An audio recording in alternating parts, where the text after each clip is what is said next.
making a start with a horrifying truth that has exposed Pakistan's atrocities, shamed the terror state further. First, after having reported on the atrocities on Baluchis in Pakistan-occupied residents, their target now are the minorities. In the latest visuals that have come in from Pakistan, in those eyewitness accounts and victims speaking out. This is Pakistan's dirtiest secret, which is out in the open. And if this doesn't make the world leaders sanction Pakistan, then perhaps nothing will. An outright violation of human rights, where Hindu girls are abducted, sexually assaulted, forcibly married and offered to older men and forcibly converted to Islam. This concerning the treatment that they're giving out to their religious minorities, not just Hindu girls, but Christian girls as well, who meet with the same fate. कैसे ले करद में ले गए नहीं तो ऐसा जी जमींदार बुद्धि नहीं तो कमदार बुद्धि नहीं तो कह रहा है पासा वारे बुद्धि ऐसे तो गरीबी नहीं तो ऐसा कि कोर्टे नहीं बुद्धि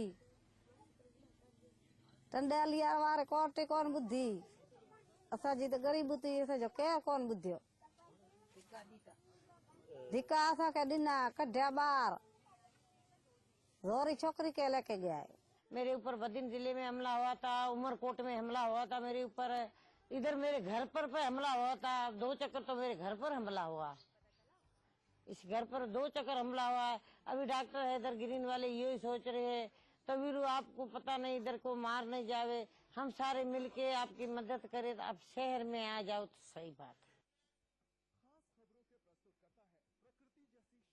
Further details, we have with us our correspondents Rahul Gautam with us, also our resident editor Saurav Sanyal with those inputs on multiple such cases now that have come to light in this reportage here. Saurav, these are victims who are speaking out openly, finding that courage and speaking out against the system, against the police and against the courts, on no one having heard their plea.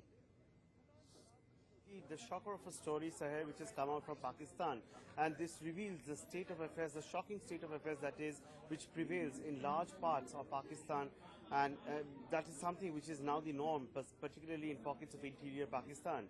This is not the story of just one mother who's narrating her ordeal. One mother who's telling that how her daughter was abducted, a 14-year-old girl who was abducted because the family could not repay the debts that they had taken.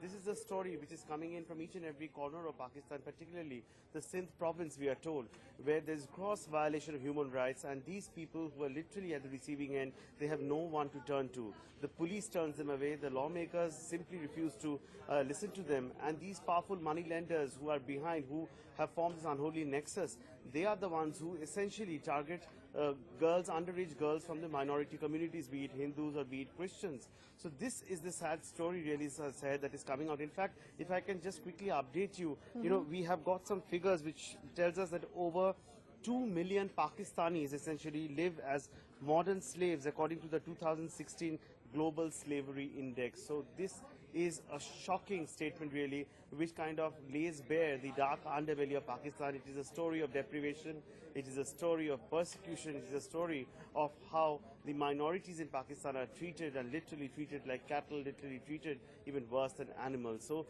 this is the story really which is coming out, and human rights activists have already started speaking out after our expose, and the human rights activists say that this is not just one isolated case. This is what is happening in Pakistan day in and day out. None of it sadly gets reported. That's right. None of it exactly really gets reported, with the police and the courts also turning a blind eye, saying that this is the tribal system, this is how things function here in the interiors, and that's the law, the jirga, the local jirga is what they will follow. Please stay on with us. Our correspondent Rahul Gautam also has been getting us further updates, of course, essentially being at a refugee colony here in Delhi. Rahul, this would essentially be very appalling to those living there on the kind of treatment that the minorities in Pakistan are met with.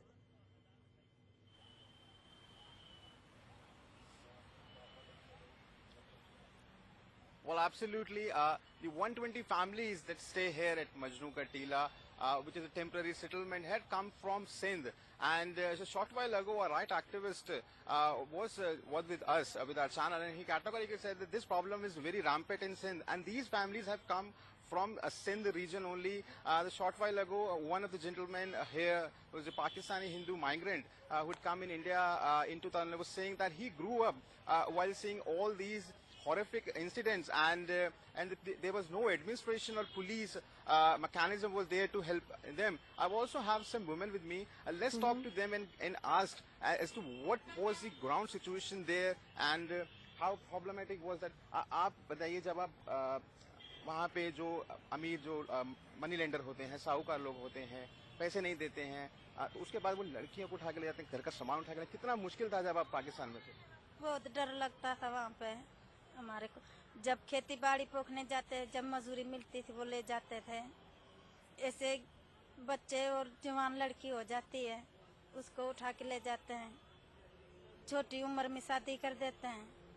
हमारे को नहीं, यहाँ पे नागरिकता चाहिए बस। The lady was saying that very girls at a very young age were being forcefully abducted and then forcefully married to older men, and these people were basically landless laborers who were working for rich landlords, and they were totally at their will, and they were suffering at their hand. I also have Daulat Ram with me. Daulat ji, आप बताइए वहाँ पे कितने मुश्किल है, कितना कैसे वहाँ पे आपका जीवन था? सर देखो, पहली तो बात, पाकिस्तान के अंदर गवर्नमेंट नाम की कोई चीज है नहीं, गवर्नमेंट तो है ही नहीं। वो ढिंडोरा पीटते रहते हैं कि हमारे पास जमहूरियत है। जमहूरियत का नाम तो सिर्फ उनके लिए है, सिर्फ मुसलमानों के लिए। हिंदुओं के लिए क्या है? मुझे आज दिखाओ कि हिंदू पाकिस्तान के अंदर कौन सी सोसाइटी में रहते हैं, कचरे में, कोड़े में, कौन सी सोसाइटी में रहते हैं? सिर्फ उनको जो है ना कमजोर करके रखा जाता है। जब पुलिस वगैरह के पास जब जाते थे कि ऐसा हो गया है, किसी लड़की को उठा के ले गए हैं, किसी जबरदस्ती धर्म बदलवा दिया गया, क्या आंसर मिलता था? देखो ना, पहले ही हम कह चुके हैं कि गवर्नमेंट नाम की कोई चीज है नहीं। अब मुसलमान वो अपना है, अपने तो फिर अपने होते हैं, चाहे बुरा हो भला हो, अपना अपना होता है। वहाँ का कानून ये है, अगर मेरे भाई ने, देखो मेरे किसी भाई ने कोई गलत काम कर दिया और अगला फरियाद लेके आ गया, तो मेरी तरफ से मैं अगले ही कोई गुनहगार कर दूंगा। ये कानून है वहाँ का, ये समस्या है। Rahul, we get the idea. These, of course, are refugees who've come in from the Sindh province in Pakistan, saying that there is no law for the minorities. The minorities continue to suffer in Pakistan. We're getting in a word here from human rights activists from Pakistan. Ms. Mahira Abdullah with us on the phone line. Thanks for being with us, ma'am. In your view, this nature of treatment that is meted out to minorities only because they're poor, only because they belong to a minority community, and the rich landlords who are essentially Muslims belonging to the majority religious community get away with it? My name is Tahira Abdullah. Okay. So I need to get that correct, I think. Yes, I apologize. Please go ahead. I don't know. Since I have just been brought into this conversation, I have no idea what the context is. I have no idea who your guests are. I have no idea who was speaking just as I was coming into okay, so let me quickly get you the gist of this, Mr. I have no context here as to what I've All right, so this is a report here that has come in where we have victims from Pakistan who are speaking on camera in this report here, saying on how the atrocities that have continued on them. They're young Hindu girls, young Christian girls in the interiors who are married off, sexually assaulted, married off forcibly to older men belonging to the landlords' families, belonging to the larger Muslim majority community. Okay, now I understand. If anyone is telling you that there is no law in Pakistan for minorities and that there is no constitutional or legal protection for minorities, please don't believe that. All you have to do is to Google the Constitution of Pakistan and find out. No, but now, the Constitution can say it in print, ma'am. What about the victims speaking out on ground? Ma'am, you've called me. You have to let me speak. All you right, have to be courteous enough to let me. Yeah, right? You've called me. I haven't called you. Okay. So there is a constitution and there are laws that are applicable to everyone. Now there are certain laws which were promulgated by General Ziaul Haq way back 35 years ago, right, which are discriminatory not just against non-Muslim minorities but also against the women of Pakistan. So activists, human rights defenders And rights activists like myself, and of whom there are a large number, don't let anyone tell you that no one is speaking up in Pakistan, have been struggling and striving and trying our best to get these laws changed for the women of Pakistan and for the religious minorities of Pakistan, which includes Hindus, Christians, Buddhists, Sikhs, Parsis, Baha'is, you name it. There's a whole range of non-Muslim minorities in Pakistan. The fact that these laws have not been changed, I'm, for example, referring to the Hudud ordinances, the Evidence Act, etc., affects and impacts both women and non-Muslim religious minorities. All right. So that's the first thing which we must lay as the basis for this conversation. Secondly, people who are migrating, Hindus who are migrating to India, are generally from the Sindh province and mostly from the districts of Tharparkar and Shikarpur and Umarkot and places where there's a sizable number of Hindus. All right. So we get your point, ma'am. These are facts that you're putting to the fore. But equally important is the fact is the report here that is playing out where the victims are saying that they've gone to the police, they've sought justice from the courts. No one's willing to listen to them because they belong to a minority community, because they are poor. Irrespective of what your constitution says, it is not something that is reflecting on ground. Can I answer that, please? Yes. Okay. There is, unfortunately, a feudal tribal system still existing in Pakistan, where there are haris and mazaras, and that's my language for peasants, serfs and peasants who work the land in the rural areas of Pakistan, where the feudal tribal system is still very much in existence and still very much in force. But to ask for justice from the police is not the way to go. One has to get justice from the courts of Pakistan. So I'm confident and happy to report to you that the judiciary is independent in Pakistan, which we have seen since, Okay, 2007. I think for your reference, we will have to play out the bite of a victim that we've got here. If my producer can pull out that bite of the victim again, where she clearly states the police is not helping, the courts are of no help either. They have been turned away by the courts as well. Let's play that out for you, ma'am.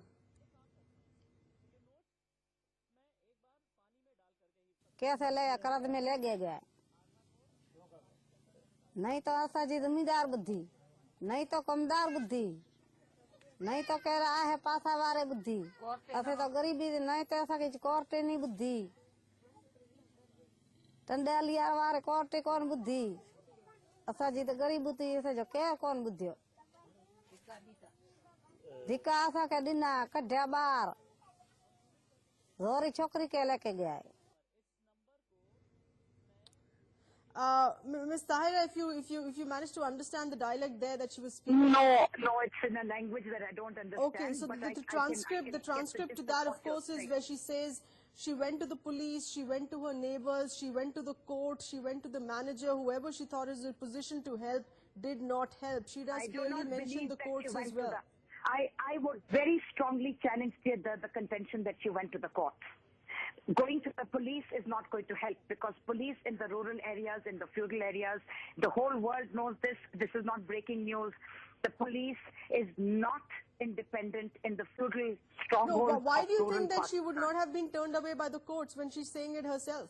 She would not have been. Her case would have come. I would have heard about it, for instance. Had she gone to the court, I would have known about this particular case that you have brought, this report that you're talking about. I have not seen the report that you're talking about. All right, so you're of course not willing to, you're not willing to believe what the victim has said. You're not willing to believe what we're quoting in this report either, stating that the courts are independent, action would be taken. These are poor, illiterate people at the end of the day that we're talking about. But you continue quoting the Constitution to us, saying that it's all fair game. As far as the Constitution, the written script in the Constitution goes, it's not reflecting on ground, but you're not willing to believe that, Ms. Tahira. I appreciate you speaking to us.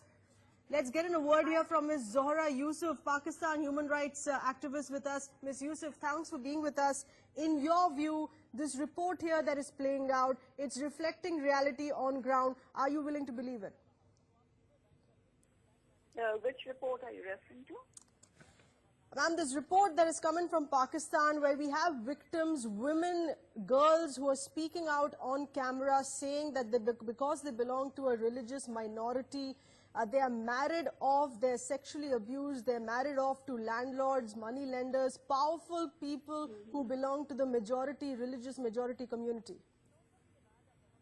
Well, I haven't seen the report that you are specifically referring to, but yes, forced conversion certainly is an issue, particularly in Sindh, where the majority of the Hindu community lives.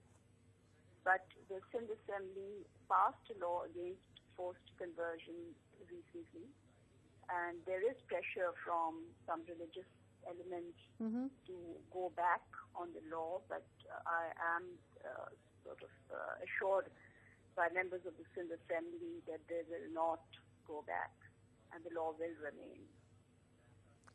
Ms. Yusuf, what are victims such as these to do when they say that they're turned away by the police because you're dealing with a set of powerful people who have deep pockets, who belong to a religious majority there?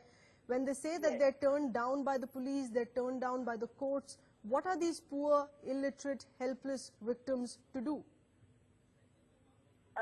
Well, I mean, certainly I would agree that it's not just a question of religious minorities, but the weak and the vulnerable has really very little influence or very little persuasive powers over the police. Whether it's an issue of conversion or it's an issue of, let's say, bonded labor, it's the rich and the influential who have their way with the police. I mean, sadly, that is the reality in our country. But certainly, such cases are taken up by organizations such as ours and also by the Hindu community itself. And yes, by the courts as well. Right. You speaking in the capacity as being the chairperson, ma'am, of the Pakistan Human Rights Commission there, saying that these would be cases taken up by you. If a victim cannot have access to your organization, the misery, unfortunately, there continues because there's no hope when you have a local police there which is overruled by local tribal laws.